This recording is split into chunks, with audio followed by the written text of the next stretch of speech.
నమస్తే అండి అందరికీ. ప్రీవియస్ క్లాసెస్లో మనము మిడిల్ జోన్ ఎలా రాయాలి, అలాగే అప్పర్ జోను లోయర్ జోన్ ఎలా రాయాలో తెలుసుకున్నాము.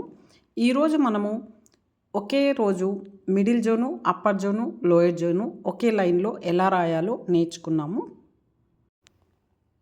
ఫస్ట్ మనం సర్కిల్ రాసేటప్పుడు రైట్ మిడిల్ టు మిడిల్ రాయాలి.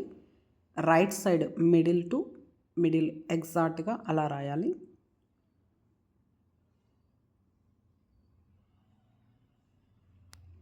పైన లైన్కి కింద లైన్కి టచ్ అవ్వాలి. లైన్ లోపలే, బాక్స్ లోపలే ఉండాలి. సర్కిల్ అనేది బయటకి రాకూడదు, లోపల ఉండకూడదు. అది బాగా అబ్జర్వ్ చేసుకోండి.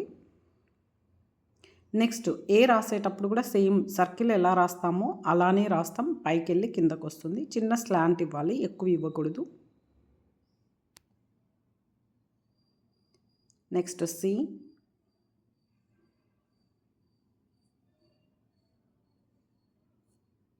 ఈ రాసేటప్పుడు మిడిల్లో లైన్ వేయాలి. నెక్స్ట్ సి ఎలా రాస్తామో అలా రాయాలి. ఐ స్ట్రైట్ లైన్ ఇస్తాం, ఎగ్జాక్ట్గా పైన డాట్ పెడతాం. చాలామంది ఐ రాసేటప్పుడు పైన సర్కిల్ చుడుతూ ఉంటారు. అలా కాకుండా డాట్ పెట్టడానికి ట్రై చేయండి. Next M straight line, middle వరకు వెళ్తాం curve shape, again middle to curve shape. పైన అక్కడ ట్రయాంగిల్ షేప్ గ్యాప్ వచ్చేటట్లు అబ్జర్వ్ చేసుకోవాలి. Then N straight line, middle to curve. Same M ఎలా రాస్తామో అలానే రాస్తాము, బట్ ఒకటి మాత్రం ఉంటుంది. ఇక్కడ ఎంకి వచ్చేసి డబల్ వస్తుంది. ఎన్లో కూడా ట్రయాంగిల్ షేప్ గ్యాప్ రావాలి. Next O right middle to middle. Circle ఎప్పుడు రాసినా కూడా రైట్ మిడిల్ టు మిడిల్ రాయాలి.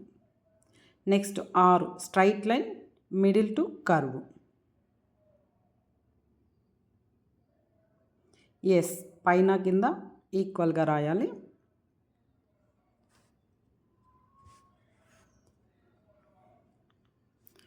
దెన్ యు,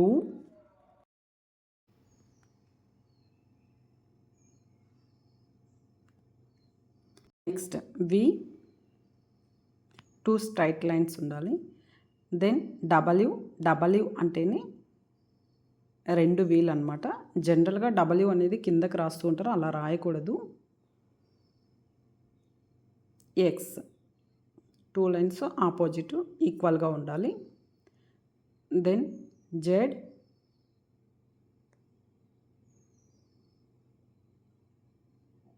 జెడ్ రాసేటప్పుడు అబ్జర్వ్ చేయాలి, పైన కింద ఈక్వల్గా ఉండాలి.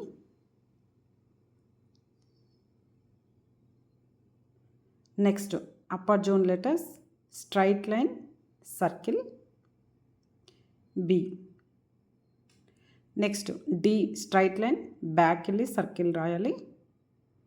బోత్ సర్కిల్స్ కూడా ఈక్వల్గా ఉండేటట్లు చూసుకోవాలి. Next H straight line, middle to curve shape. N ఎలా రాస్తామో అలానే ఉంటుంది. పైన లైన్ క్లోజ్ చేస్తే సేమ్ ఎన్ ఎలానో ఉంటుందో అలానే ఉంటుంది.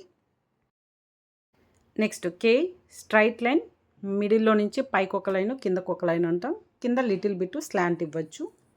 L just straight line. T straight line, చిన్న కరువు వస్తుంది కింద. టీకి స్లాంట్ ఎప్పుడు కూడా పైన లైన్కి దగ్గరగా ఇవ్వాలి. బోత్ సైడ్స్ ఈక్వల్గా ఉండేటట్లు చూసుకోవాలి. అది జాగ్రత్తగా అబ్జర్వ్ చేసుకోండి. నెక్స్ట్ ఎఫ్ పైన లిటిల్ బిట్ స్లాంట్ ఇవ్వాలి, స్ట్రైట్ లైన్ రావాలి. మిడిల్ లైన్కి కొంచెం లిటిల్ బిట్ పైన స్లాంట్ ఇవ్వాల్సి వస్తుంది. బోత్ సైడ్ ఈక్వల్ ఉండేటట్లు చూసుకోవాలి. ఇవన్నీ కూడా అప్పర్ జోన్ లెటర్స్ అనమాట. నెక్స్ట్ లోయర్ జోన్ లెటర్స్ ఎలా రాయాలో తెలుసుకుందాం. జీ రాసేటప్పుడు సేమ్ ఏ ఎలా రాస్తామో అలానే రాస్తాం. స్ట్రైట్గా కిందకు వస్తాం. పైన ఎంత విడ్త్ ఉంటే కింద కూడా అంతే విడ్త్ ఉండేటట్లు చూసుకోవాలి. నెక్స్ట్ జే straight line, little bit curve shape. ఎగ్జాక్ట్గా పైన డాట్ పెట్టాల్సి వస్తుంది మనం. నెక్స్ట్ పి స్ట్రైట్ లైన్ రాసి వెనక్కి వెళ్ళి సర్కిల్ ఇవ్వాలి.